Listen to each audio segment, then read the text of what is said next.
Alexis Poulain, bonjour. Bonjour. Votre édito politique. Vous revenez sur la crise de l'énergie et puis évidemment derrière tout un tas de mécanismes qui se mettent en place et que l'on est en train de découvrir. Oui, qu'on découvre au fur et à mesure. Et moi qui suis fan de science-fiction, j'ai l'impression de vivre de plus en plus dans un univers parallèle, une dystopie que j'aurais pas pu imaginer. Par exemple, après le discours d'Emmanuel Macron justement sur la crise de l'énergie, on découvre ce qui n'a pas été dit et ce qui a été discuté au Conseil de défense de l'énergie de vendredi dernier.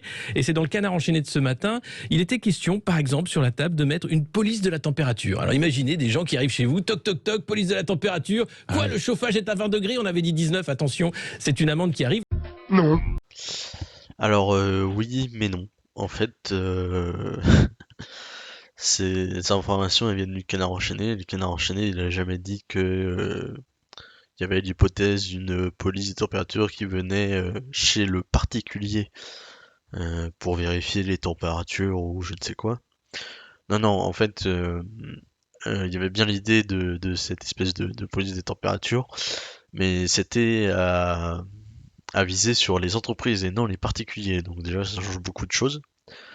Et en plus de ça, en fait, ça a été refusé assez rapidement.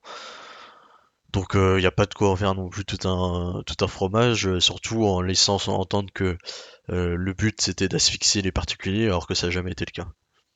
Ah, et au cas où vous pensez que je bosse pour eux, je ne sais quoi, personnellement, je n'ai pas de sympathie particulière par rapport au gouvernement. J'ai l'impression de vivre de plus en plus dans un univers parallèle, une dystopie que j'aurais pas pu imaginer. Bah ouais, moi aussi, quand je vois qu'en fait, quasiment tous les médias sont détenus par des milliardaires et puis que, bon, bah, le tri de l'information, tout ça, ça va de moins en moins bien, quoi.